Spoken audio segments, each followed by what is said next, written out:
Yeah. So who was the strongest, and maybe someone I didn't mention that, I'm not thinking of, but Believe it or not, man, what numbers were you seeing? Luger was Yeah. a freak, man. I one day did 350. My hips were hurting, and Lex come walking in. And this is when they were all over him up there in WWF, and I hadn't met Lex yet.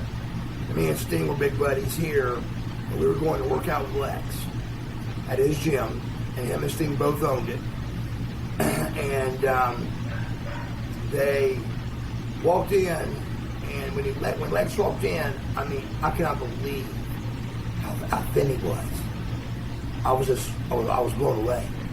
I was like, oh my God, I thought he was going to be this mammoth of a guy, and he wasn't.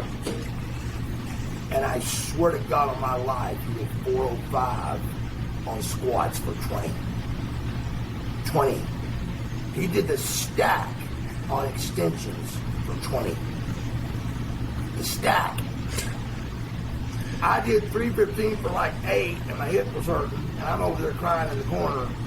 Here's the skinny guy, I thought, that's just, and I looked at Sting and I go, why didn't you tell me he was a freak like this? He goes, dude, he said he can laugh like Herman Monster of the Monsters real good. So he'd always go, oh, like the monster guy. And he did. He had freakish strength, man. He could Sting always called him like a nuclear reactor. He could take anything, from Diet Mountain Dew to Diet Coke to whatever, and put it in his body as a machine and use it, and it would work. Because he was just a nuclear reactor, man. He just made it, no matter what he put in that body, he was the total package, bro. He was yeah. it. I can't tell you the mornings. He's get to my bed and I've gone, Lex, please. Let's just take the day off, please, bro. And no way. I finally said, what is your inspiration? What is your drive? Tell me what tell me, bro. He says, you know what it is? I said, what? He goes, I don't want to do it again. I don't want to have to redo it. He said, I've got it. I look great. I don't want to lose it. I don't want to have to do it again. And it made sense to me, so I got up and got dressed and went to the gym with him. Yeah. Every single time the wheels would come out on the airplane, I started seeing them start moving around up there in first class, and I'd be like, God dang. Because here we go. If you drove home after a road trip, you were not coming back out to the gym. None of us were that strong.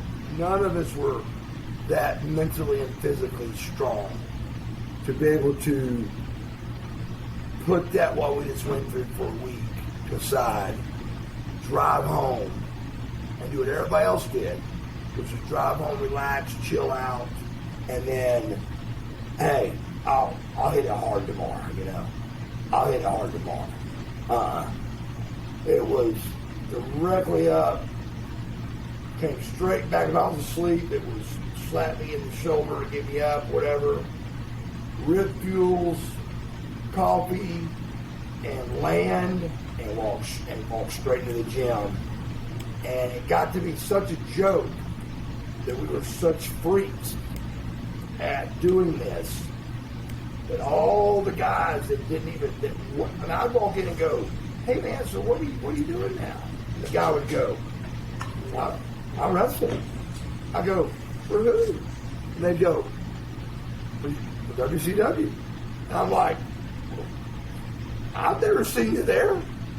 So it got to be such a joke that when me and Luger walked in, all of those kind of guys would give us a round of applause for their checks.